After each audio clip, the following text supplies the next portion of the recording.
comes up prior to, so that Right, and it'll go, yeah. It'll go quicker. It'll go quicker. Okay. Michelle, do you have any?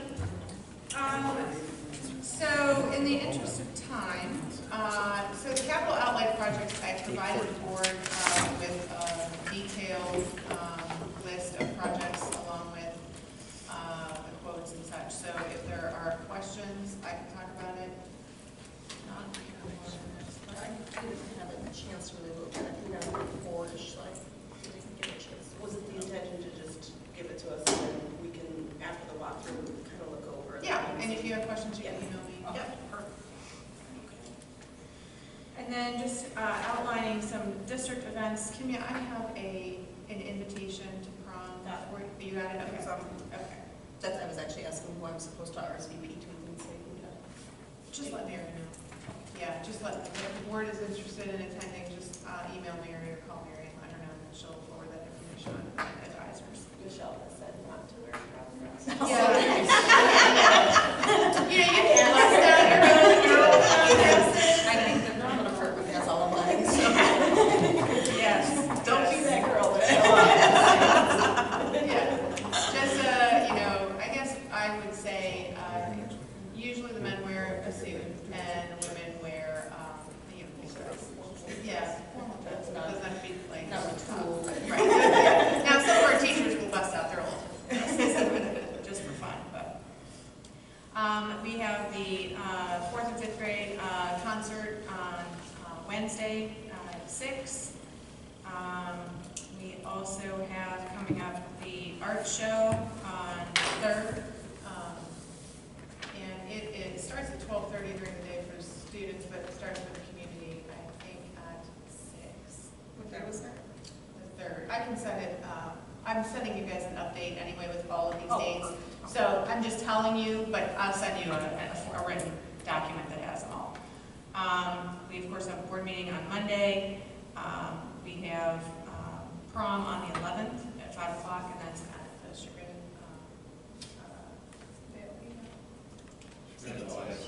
Thank you, Athletic Club. Yeah. We also have a board meeting on the 14th, so we got lots of fun here. Top 10 dinner on the 15th, and board members have attended, so you can let me know as well if you plan, because we have to do an RSVP for that as well. And that starts at 6 o'clock at Basley Tavern, yes. The top 10, any suggestion? Yes. Yep. And then we have commencement on the 24th, and that begins at 6 o'clock, and it's in the auditorium. And then the last day for students is the 25th. The last day for staff is the 29th. A lot of quality time together. Yes. Yeah, that'll be good. Those are busy months. So, but again, I'll send you all of those in the document just as an update for the month. That's all I got. Oh, I did want to say, Shelley Anderson is our biology teacher. She was recognized over the weekend as Teacher of the Year for the HPAC program. So there were 80, I'll get the numbers. I don't want to misspeak because Mr. Shafee made an announcement today. But a pretty big honor for her. So I'm going to do a write-up on the website and I'll send that for you as well. But pretty awesome for her. So that's it.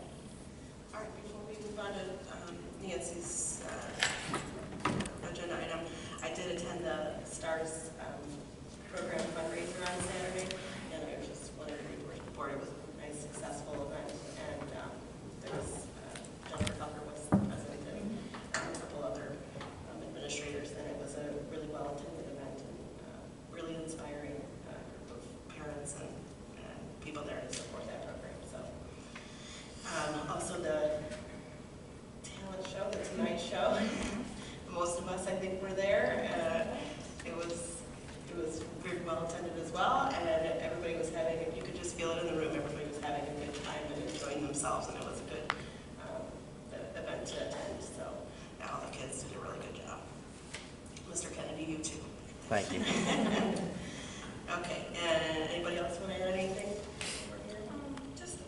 we keep talking about it and everybody's time has been crazy, but if sometime we can get a work session together to go over just processes and procedures to make sure we're following what we want. Board policies. Board policy. I know it's tough this time of year, maybe this summer or something, we can get through that if we just. We did talk about that, Yeah. and because we were doing this tonight, Right. Maggie and I said, and we talked, and we suggested that that be something we do after I meet with the Neola rep, which I'm meeting with her on one day next week. I'm meeting with her to go over the updated policies, and then we can, I'll be presenting those to the board, and perhaps at that meeting, we can also do a session where we discuss. Okay. It kind of fits together then. Sure. Thank you. Great. Okay, on to the treasurer's report. Okay, I've never had to review with the board the 5-year forecast ahead of when I prepared it, because John Gingrich was a longtime board member, Marty Sanders, Guy Munn. They kind of led the capital improvements, the feel for the board, what projects needed to be done and when. And when funds were freed up, then, we were addressing the capital projects as they were. So I could prepare my forecast based on those continuing conversations that we were having. Now, I would like, especially with the new board members and the forecast from the auditor's office, to kind of get a feel for the direction that the board wants me to go on the forecast. And as you remember, the forecast is done every 6 months. My forecast was based on figures from last year. Since then, the real estate tax settlement has come in, and we're only 2 months from being at the end of the fiscal year. So we have a good idea where we're at this year. I didn't have too much of a difference between my forecast and the auditors for next year. So we're talking from fiscal year 20 through fiscal year 22. Maggie and I sat down for about an hour and a half and reviewed some of this, and I wanted to review it with the whole board so that, like I say, just so I have a feel of the direction you're going. And again, anything from fiscal year 20 on is supposition. It is a budget, and it can be changed in 6 months. So, if there's a consolidation, merger, territory transfer from fiscal year 20 on, the bottom line in 19 is the cash that would be turned over to the new district, and there would be no expenses and no income after that. So that's, just to let you know, you wouldn't be set in stone to anything that's in here. It's just an idea of where the board wants to go.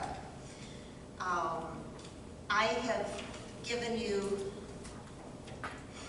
the auditor's forecast, which is on the double page, and my October forecast, which is on the single page. And I've highlighted the important parts. Like I say, fiscal year 19, I'm not going to talk too much about because it's not that much different. But getting 20, 21, and 22, that's why I provided the ruler, because that's the way I do it. I've used that to line it up. And then if you line up the first yellow line that goes across, that kind of gives you an idea of the revenues. But if you go each line item, we'll start with property taxes, general property taxes.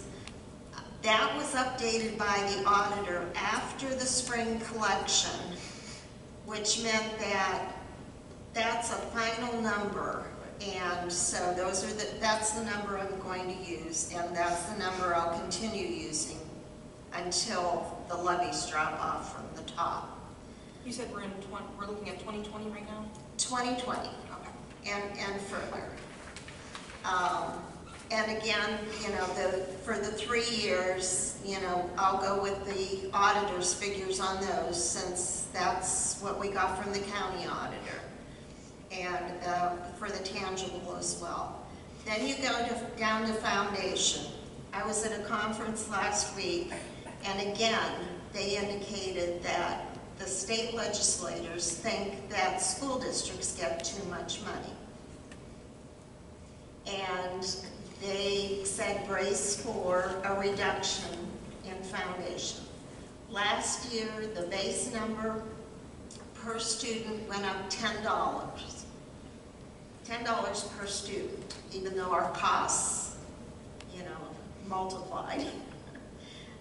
So they're saying that we're not going to get what we have in the past, but the auditor insisted, the State Department of Education said that we would get as much as we did.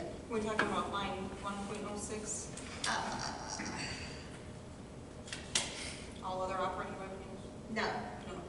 unrestricted grants and aid, Oh, 1.35. okay, thank you. And that's what we call foundation. I'm sorry, I didn't explain that. So the auditor is saying we're going to get 1.202 million, and I had shown a reduction of that each year. So I'll stick with what the auditor said, even though I don't agree with it. And restricted grants and aid, that is a portion of grants, or the foundation that we get, that is, can only be used for certain purposes. But included in that are the catastrophic costs, which are costs that our special education students incur. And I just completed this over the weekend. The state considers $27,000 to be the threshold for most of the categories of special education students, with the exception of autism, which 32,000 is the threshold. Then they take that threshold amount. So these are the expenses that we've made on these students. They take the threshold amount, and then we build a spreadsheet of all the expenses that are over and above that. And we've had students that incurred $90,000 worth of expenses. So then they'll take that amount over the threshold, and they take everyone's catastrophic costs that they've submitted, and they have a pot of money. So they take all of those costs and divide it by that pot of money, or allocate that pot of money. We got 36% of that last year. So after you reach the threshold, then you get 36% of what you've actually spent. I don't see that to continue as well, because this year I haven't figured out the exact amount that we're due, but they're basing it on the state share index, and because Geauga County is a wealthy area, we're going to get 5% of what we normally would get. So that's a lot of money, because we had probably 26 students that exceeded the threshold, and many of them were $50,000, $60,000, $70,000, $80,000. So that is included in the restricted grants and aid. I don't believe that's going to continue at the rate that we've gotten it in the past. And I had reduced that. That was one of the reasons that I had reduced it. The the state saying that we should allocate for 53, and you're saying we should allocate for 0, am I reading that correctly? No, we should allocate for 15, It's right above that. Oh, right above that, okay. because again, I don't see that as being sustainable. And where did the auditor get their confirmation from, that the 53 is the number? They took what we estimated for this year They just used today's. and flatlined it across.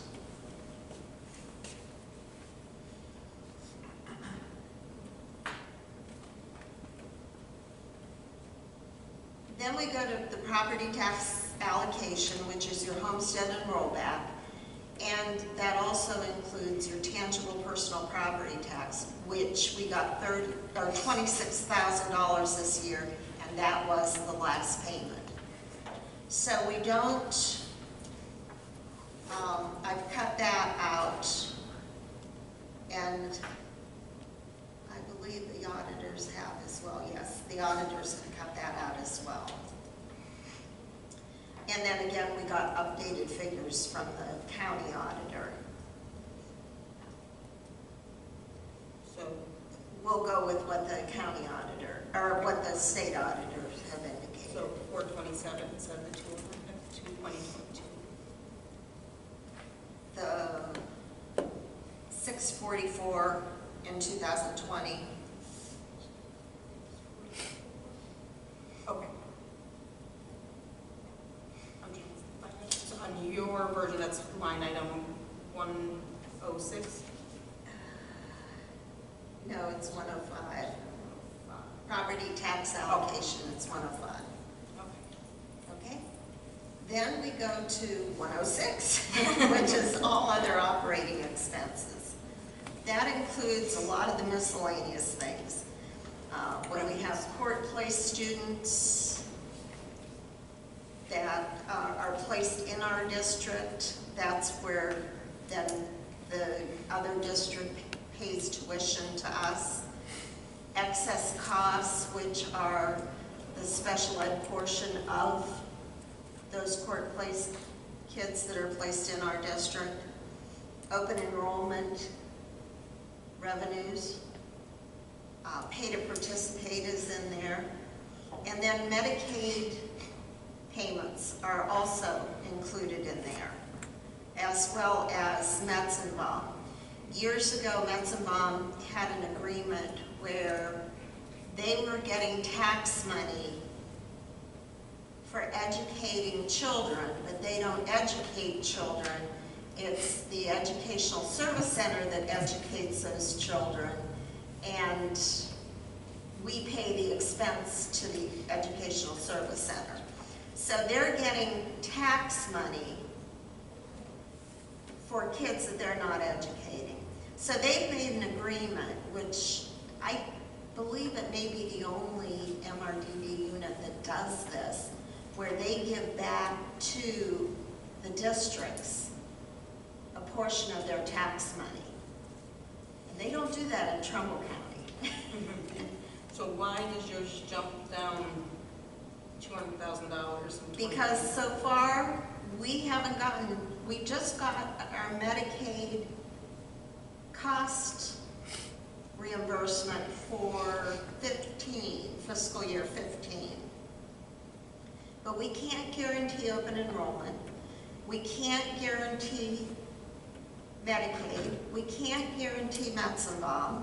So what's making up, what percentage are you accounting for? Are you accounting for a loss in open enrollment dollars? What exactly, how did you break that? I haven't done my forecast yet. I just want to get a feel for what the board thinks as well. You know, the assumptions that the board thinks. These are obviously assumptions you're factoring in based on what you know Yes, today. And this is what's in October, right?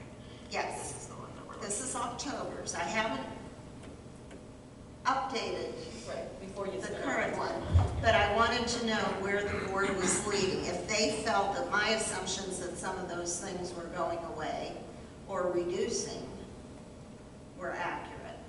I guess, well, this is your assumptions page here. Yes. So I guess, and what I would need to see is, like I said, a breakdown of where the 200,000 is going. Do you know what I mean? Like, are you saying, are you assuming that we're going to lose 60,000 in open enrollment extra from what we have been? Because it's historically much lower than, I assume in 2016, correct me if I'm wrong, is that when the Trumbull grant came in for the literacy initiative? Is that why that jumps up to 623? Trumbull grant for The literacy. Sonia and Bernadette's. No, that's not in the forecast. So in 2016. We're not the fiscal agent of the grant, so that money would not show in the forecast. Okay, so what is the spike in 2016 from 2015 to 2016? On what line? It may 106. have been that we received our Medicaid payment twice in the same fiscal year. How often was it normally? That was an We anomaly. normally get it, yes, it was an anomaly. So- They normally give it to us before the end of June, but in one year, they didn't give it And to then us, so we 2015 ended was up short. getting two. Okay, so that's why 2015 was down in the 300s, and then you jumped up to the 623 in 2016, and then it levels out to the Yes. 400s for the following years. Yes. Okay, which would be the difference there. Okay. So yeah, I guess what I would need to see is what the difference, where you're allocating the difference of the $200,000, If you're forecasting a decrease in it, then you just putting it, listing it on your assumptions of what is costing you to decrease it. It's not that you disagree with the decreases, Oh, you just want to, I need to know what makes up the $200,000 difference. Okay, and then we move into past the first yellow line, the personnel services. Again, we were very similar, and things have changed since October. We've had 3 babies. And so we've had the need for long-term subs, 3 long-term subs. We also, in 2017, we had, we replaced a step on the salary schedule that had been taken away in a previous year. In 18, we got a 1% increase in salaries. And again, we had 3 long-term subs. And in 2019, we had projected the 1% increase plus 3% steps, which are built in. But we projected 2 teachers retiring, and we had no teachers retire.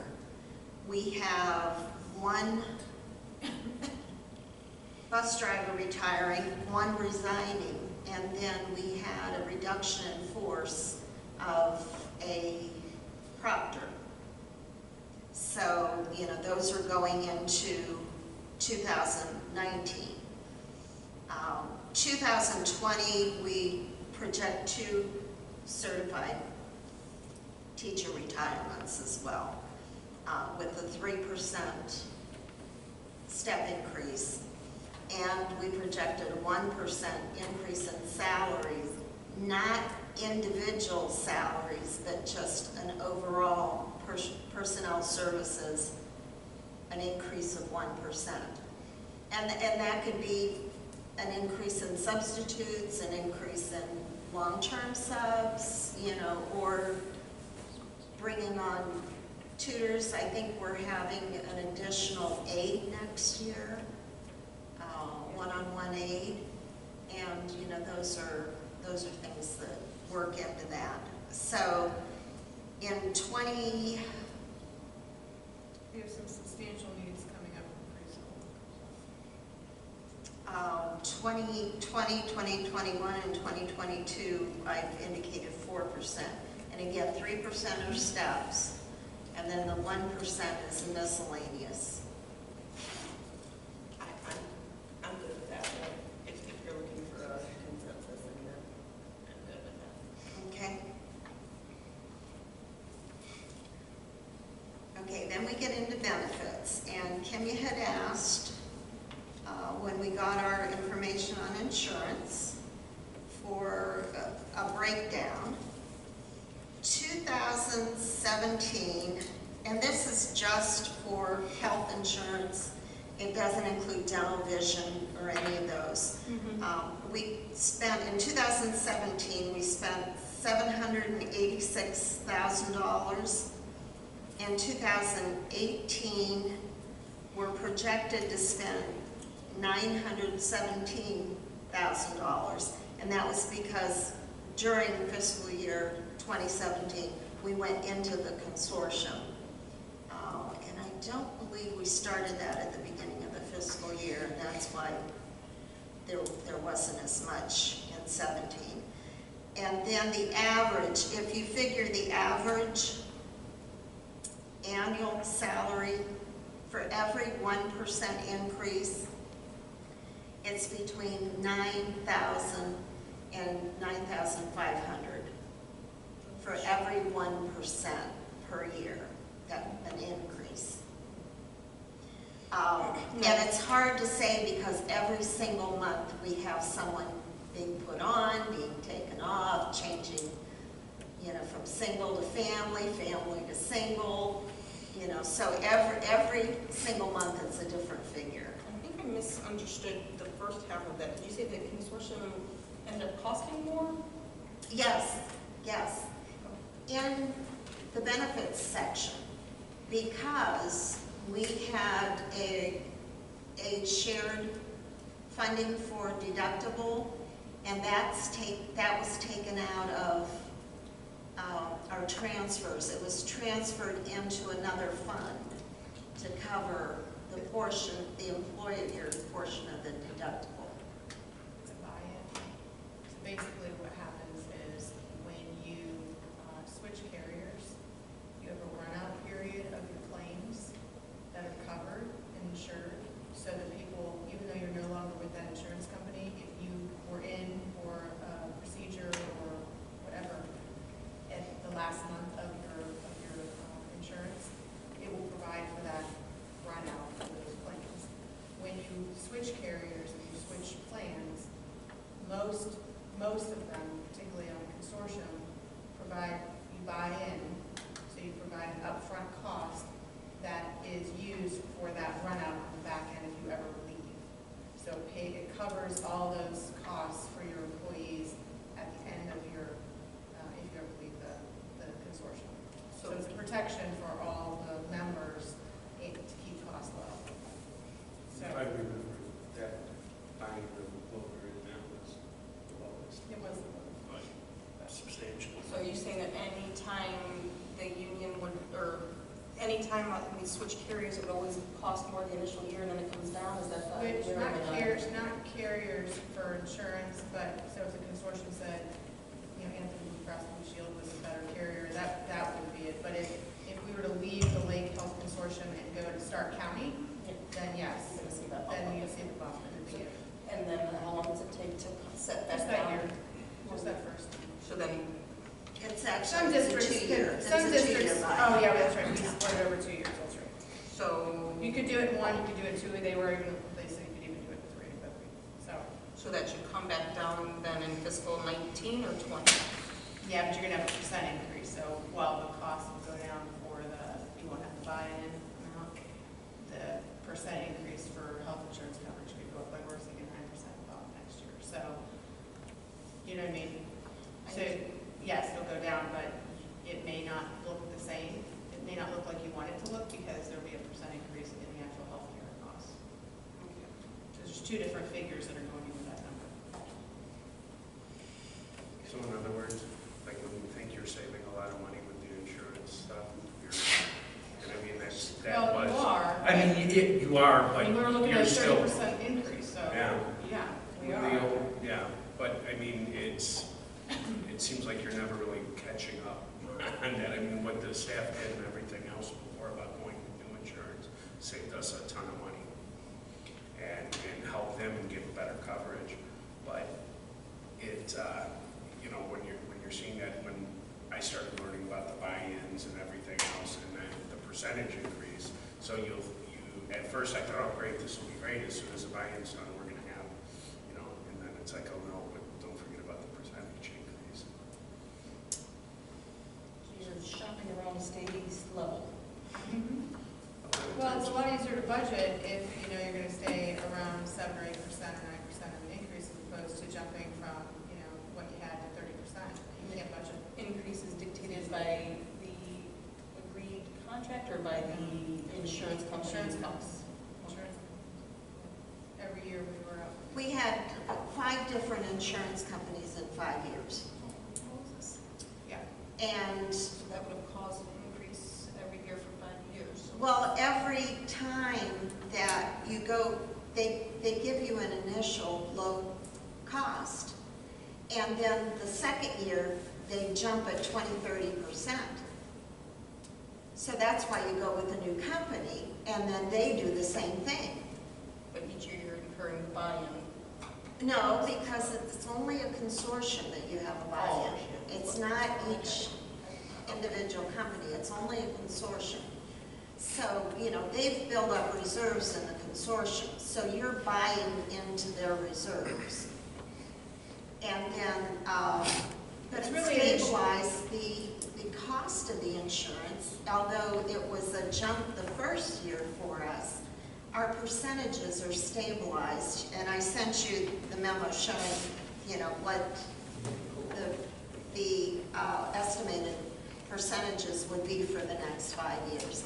And where I had calculated 5.5% for fiscal year 18, because that's what the consortium had given us, was 5.5%. And then I had said 10%, and it came in at 9%. And then I don't remember what the rest of them were, but I will change my assumptions to what the consortium.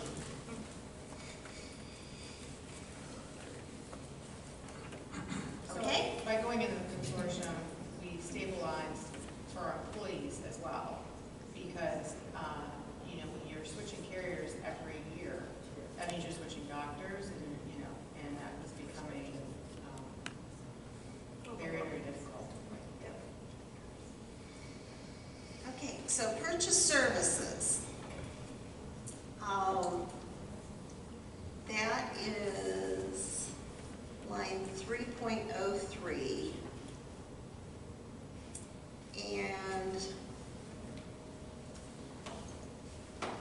they forecast, the auditors did about a $20,000 reduction in 2020 and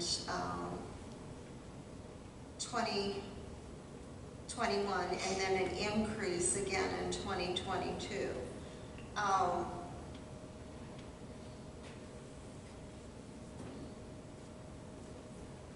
It's more or less a reduction every year from 2018.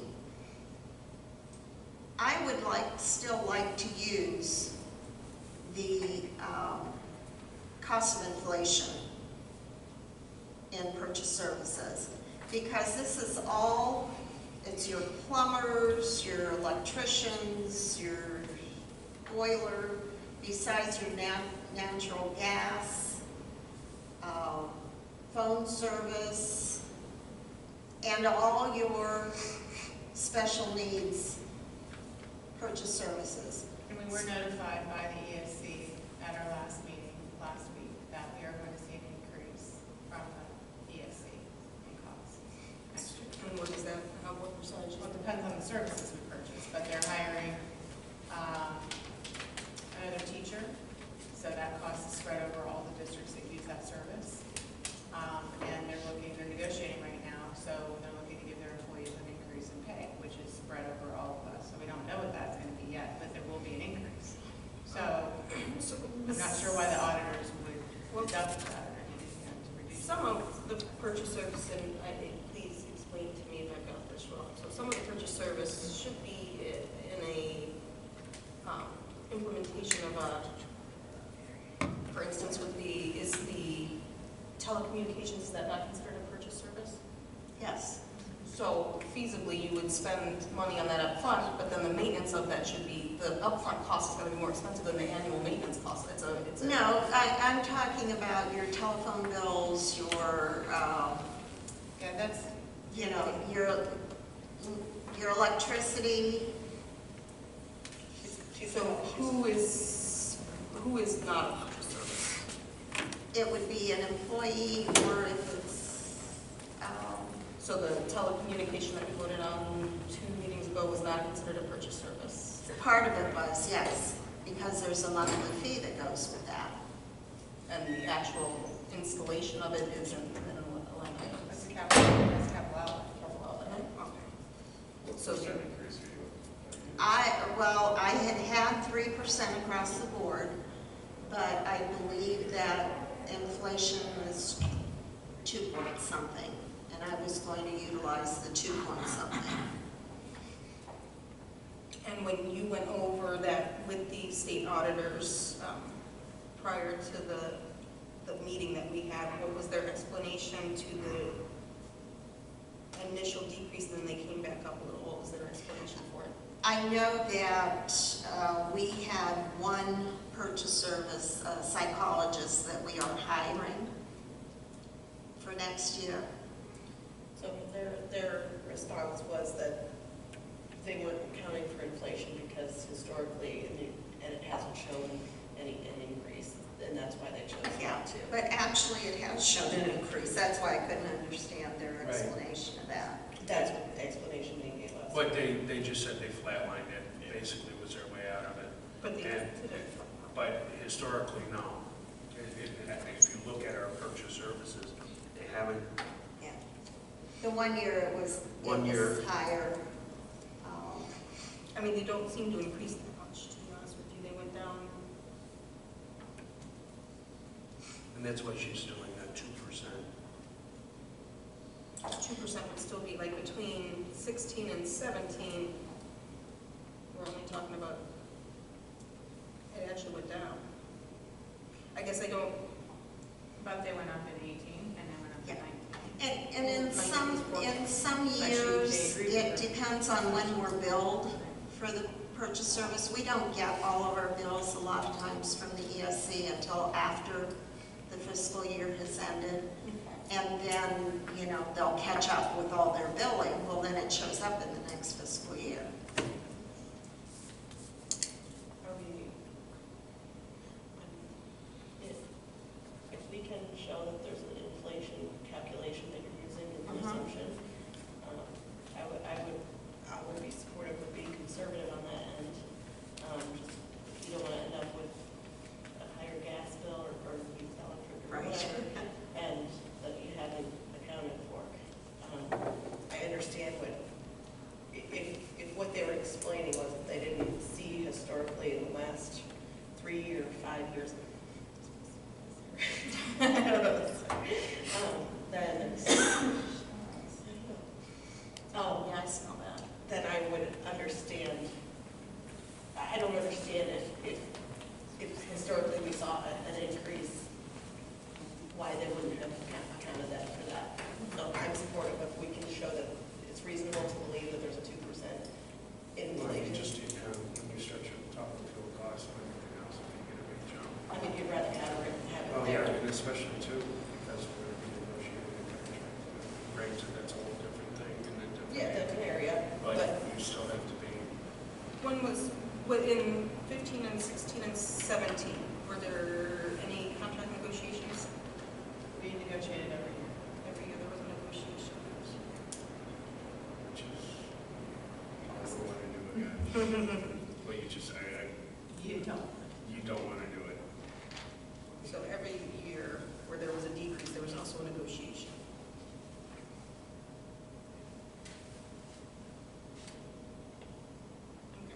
Okay. Next one's very good. So we're okay with the cost of living increase? Do you have issues? I feel like I need to just, as long as it's explained well enough, I don't think this is a good enough explanation, but I'm sure when we do the forecast, you'll go into numbers better, as long as it's clear and it makes sense. But if we negotiated all those years and we went down, then I would have to say that I'm not okay with it as of right now. I'm sure with a better explanation, you can get me there to understand where you're going with that. last year, on my forecast, I indicated a 2.5% across the board, you know, at each year increase. Because again, you know, with the cost of living increases, your supplies and materials go up. And as soon as gas goes up, then a lot of our supplies, they mysteriously go up as well. Because they have to pay for shipping costs. So pretty you actually look more conservative. Maybe those are pretty similar, right? Am I missing something? No, those are pretty much. Yeah, I was more conservative in 2020, and they took what we had actually spent. And again, you know, we were 2 months into the school year when I did my forecast. And, you know, so they've updated the numbers a little bit and then continued on. Okay. So that's okay? Yep. Okay, capital outlay, the big one that you have been talking about. They had taken just the things that were under contract and just an average. And I think they averaged the 3 years prior. Well, actually, I think they did the 4 years, 2018 and 15 through 18. And came up with an average, and that's what they held with. That's where I need to know where we're going. I know, my opinion, first of all, we need the plan in place, and in order to get the plan in place, we need the realized quotes in hand to look at. Upon from that, I think the most prudent way to do that would be to go through the different scenarios. We need to know what capital outlay looks like if we stay independent. We need to have this conversation before we can sign off on this, I think. What capital outlays look like independent, what they look like in a merger situation, so that we can make an informed decision on what's the most prudent and important. For instance, if they come out and we look at those bricks and those bricks are starting to crumble, then yes, we need to put money on making sure we've netted that off to make sure that nobody's getting Again, this is a projection, it's a budget that can be changed in 6 months, but it has to be filed with the Ohio Department of Education in May. So you're not saying you're spending it, you're saying you have it That allocated. that money is allocated there in case we decide to go forward with any of the projects. So I guess the catch-22 on that is when we were asking for the levy renewals, we were looking off of this for that. So if in May we're going to look off of this for levy renewals and we haven't looked at our options and finished out the discussion on where we're really going. So Are are you you going to be saying, able to do that in 2 weeks? You're required to make a decision and approve this. So if we don't have all that information, I don't feel comfortable with these such high figures. Okay, in and capital. you're required by state law to approve something. So I need to know what to put in there. That's what I'm saying. If we don't have quotes and we You don't, have Quotes are sitting in the email, they came, we haven't had a chance to look at them. They came late this just afternoon. so we know, right, so send an email. so this is the point of this conversation, Yeah, is this to is have part a of the discussion, so that we can give Nancy some Right. direction. She has to get this. So- really- I have to have the direction so I So can that you create can the do it. forecast so you can approve. When is the forecast meeting? The 14th, Yeah. it's the second meeting in May, which I think is the 14th. So if by the 14th, we don't have a capital outlay resolution, I think that we go with the state's numbers and not these ones. So we talked about that. I talked to Nancy about that when I met with her privately, and she had thrown around some different numbers. It doesn't have to be, the 400 and some thousand. It doesn't have to be as low as the 100,000. But and this is what I was telling her, if there's a plan, Marty, if there's something that, if we have a 3-year plan of things that need to be done while we're entertaining this conversation, what is that? How much money are we talking about? That could help you in your in your forecast to be able to include that. And then if there's a longer term plan that we can put into place for after the discussion is over, and if that is the direction we need to go, then how much money does that cost? So I guess looking at a shorter term, what's the 3-year, what are those things that are going to cost in the next 3 years that we can, as a board, come together and agree that those things need to be taken There's care of? definitely going to be a priority list. Yeah, right, To just say we're going to flatline at 100, I don't think that's the right answer. right. Regardless of what happens, merger, whatever, we're going to be in this building for a This- couple of years. This We need to building maintain needs it. to be, and it needs to be available Absolutely. for it when and if it needs to be done. But I mean, I don't think this- that we need to have, until we have that bigger discussion and have the other information that we need, I think the 3-year plan is something that's more reasonable. I think it's a compromise between flatlining at 100 and it's a compromise from going up ahead with 2.2 million. Well, at this point then, what I'm hearing you say is to use the auditor's figures, and then if you feel that there's something to be added within the next 3 years, you'll inform me and I'm not I saying can that. add it. I'm sorry if I gave you that impression. That's not what I'm saying. I don't know what Kim is saying. I'm saying I don't want to put us in a situation where we need to do something with this building in the next 3 years, that we have those funds set aside for it. I just want to see what that priority list is and how much that costs. And if you put that in your assumptions, I would be more than willing to approve that, because like you said, it is going to be there as a forecast. It's not something that you're you're not signing a contract. Right, and this is how we set up our appropriations as well, is from the 5-year forecast. And if it's not in your appropriations, then the money isn't there to spend. It has to go through the process of getting approved again by the board and getting approved by the Budget Commission, having them issue us a new certificate and, and appropriations. And like you said, we talked about this. This is just this forecast. We have another mandatory forecast to do in October that I think we'll be able to have, I hope, to have a lot more information by the October forecast. We can always adjust based on what we find out in the next few months. So if you can include, and I'm not, obviously this is a discussion, but if you could include some of those, if we know what those projects are that are in the 3-year plan or whatever we want to talk about it, and we know how much they're going to cost, just bring those in their Health and assumptions. safety. Yeah. Let's address the significant health and safety The immediate concerns. immediate concerns, but what I don't want to see is that if we say, okay, let's go with the 400,000, and then that's just a rubber stamp to start just spending money on things before we know what direction we're going in. That's what I don't want to see happen. So what I guess, before you say that, is that it could go opposite. It could go on both sides of the spectrum, because if we don't allocate enough, if we don't put enough in there, it sends a different message, and if we put too much in there, and I think we need to have somewhere in the middle. Do we have a meeting plan to talk about the quotes that you sent this afternoon? Can we set one up, a work session, and talk about the quotes that you sent? May 14th is the. Oh, May 7th. Yeah. Okay, so the next 2 months. Then we can talk about the But the priorities. 14th is the 5-year forecast, so the discussion and decisions have to be, if whatever direction has to give.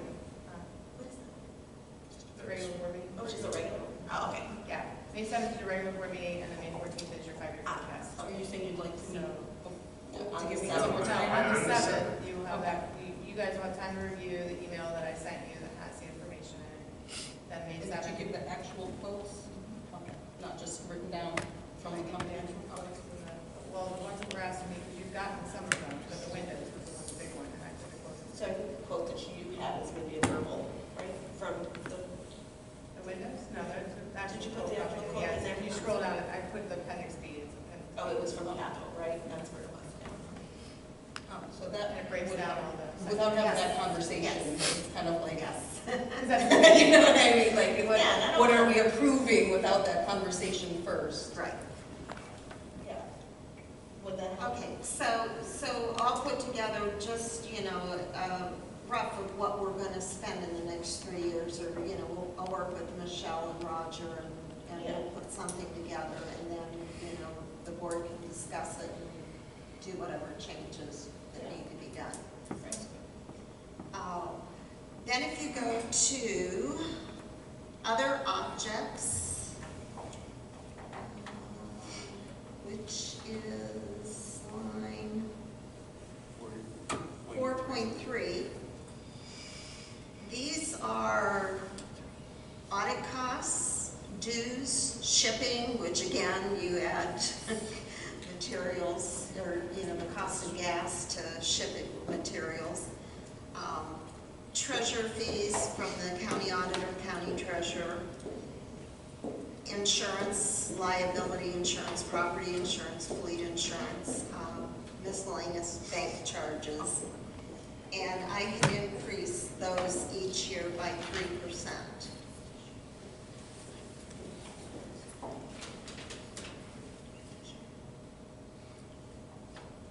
And the auditors have kind of bounced around as to,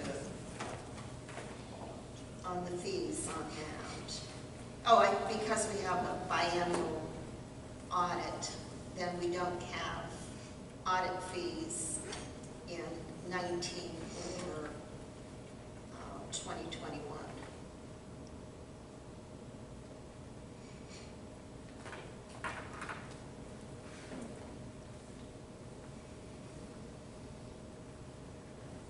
And they've actually allocated more than I did. Yeah. Yeah. They were more concerned about that. Okay, then we get down to the third highlighted line, and that's your ending balances. What's our line, what line number? It is 7.02. Okay. Those are our ending balances, which of course shows us, both show us being in deficit. We both show we're starting deficit spending, which means that we're spending more than we're bringing in 2020, but there's a difference in the amount. Then we both show that we're going to be in actual cash deficit in 2022, but again, it's differing amounts, and it's based on all the assumptions that we've talked about. So we're going to be somewhat closer, you know, when I get done with my regular forecast. But like I say, you know, in either situation, we're out of money in 2022. We stopped collecting for a half a year in 2020 on the 2 levies, and then it's for a full year, 2021 and 2022. So that's the other thing. Do I leave those assumptions on, or do I take them off? Leave the assumption on that we're not running the levy? Yes. Question? Well, don't you typically run both, just like it is now, where it shows at the bottom what it is with on it and what it is? With the renewals, it's at the bottom, Right. correct? And so you would do that either way, right? You would put, we would have both on our forecast. On the forecast, I would like to see, The renewals left on there. yeah, right, I'd like to see, because there's this cash balance without them, and then below it shows with them. I think that you keep that. Keep them both on. You're Well, saying keep mine, you keep it so that you can see. And can you break it down to have, No. to do one or the No. other? On the They forecast? won't allow us to do that. Put both. That's, yeah. You show both ways. You I should have to show, both ways. I have to show For both us. levies together. If you want to see what the ending balance is with one levy or the other, I can do that. Yeah. But it would probably just be a basic revenue expenses with renewal, with Yeah. renewal 1, renewal 2, and Yeah, I would say Okay. leave them on there for the forecast. You need to, since we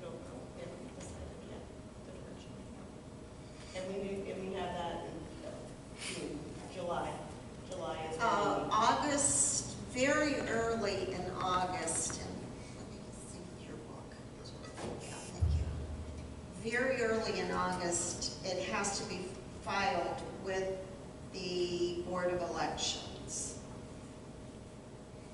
And you need 2 reads, so you could do. So you need, yes, you need 2 readings, and in between the 2 readings, you need time for the county auditor to set the rate. And then you said that's about a week. And that's about a week. So July, beginning of July is when you would need to.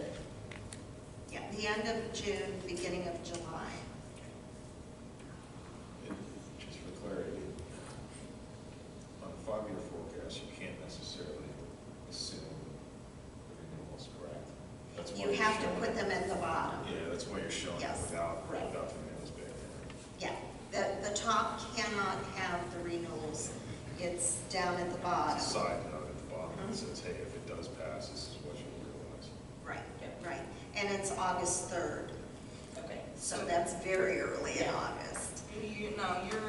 You're saying that your ending cash balance and her ending cash balance without the renewals will be closer than they are currently by the time you make these adjustments up here. Do you have any indication of how much closer, like? No, So because far. like I say, I haven't really worked on the forecast yet, So because I wanted Variables, yeah, sure. the discussion with the board Sure. to see where the variables were. We'll get there.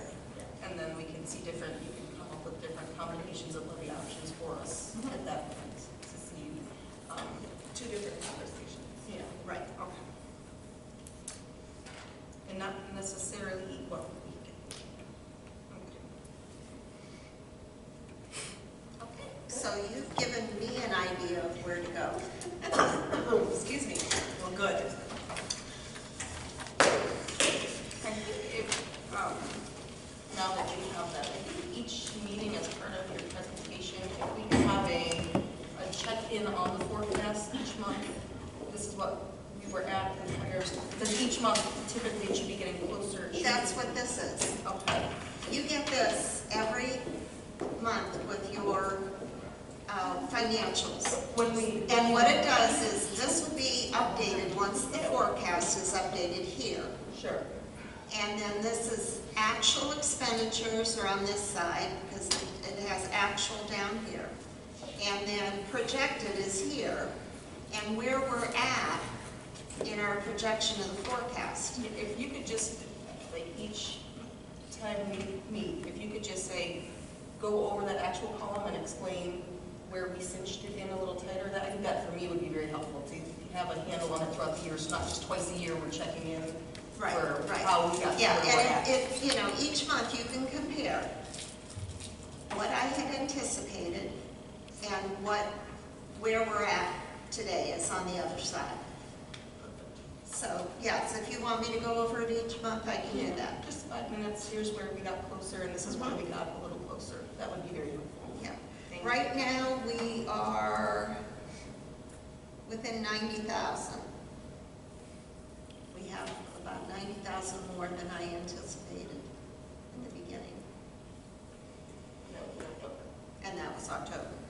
It's pretty far from the forecast. Yeah, and again, you know, some of that was actuals for the taxes. Yeah. Thank you, Nancy. Thank you very much. I'm sorry it took so long. No, that's what we gotta do. It's a work you know? session. Right, we gotta get it done. Anything else before we move on? Good. Let's see, okay, under postings, a motion to amend the posting of ESY tutor from the April 16th agenda. So moved.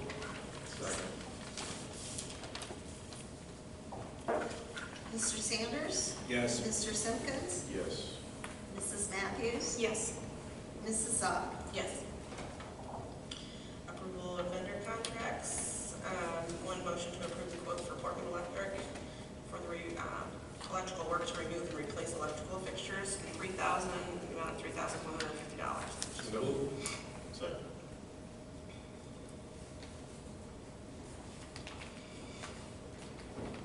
Mr. Sanders? Yes. Mr. Simpkins? Yes.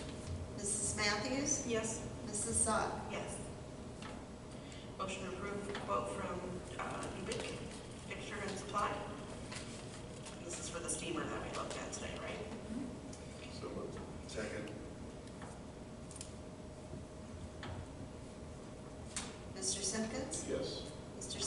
Yes. Mrs. Matthews? Yes.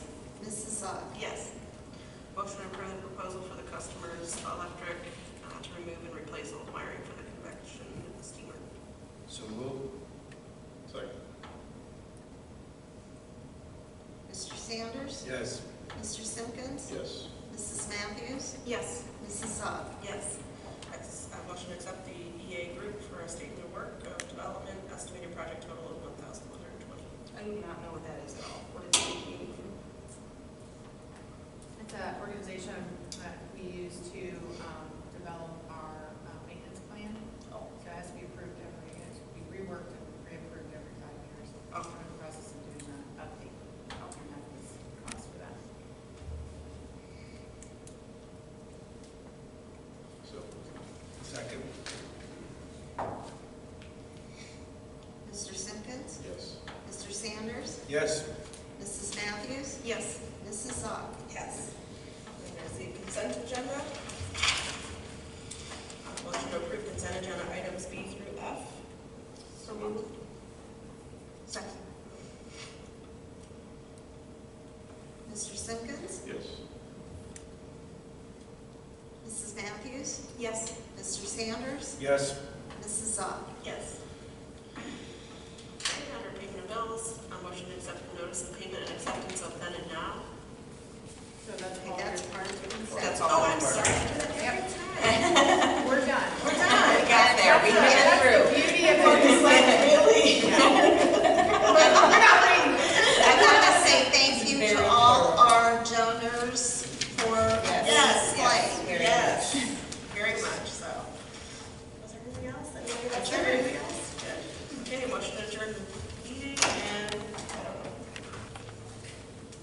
Wait, 9:44. So moved. Mrs. Matthews? Yes.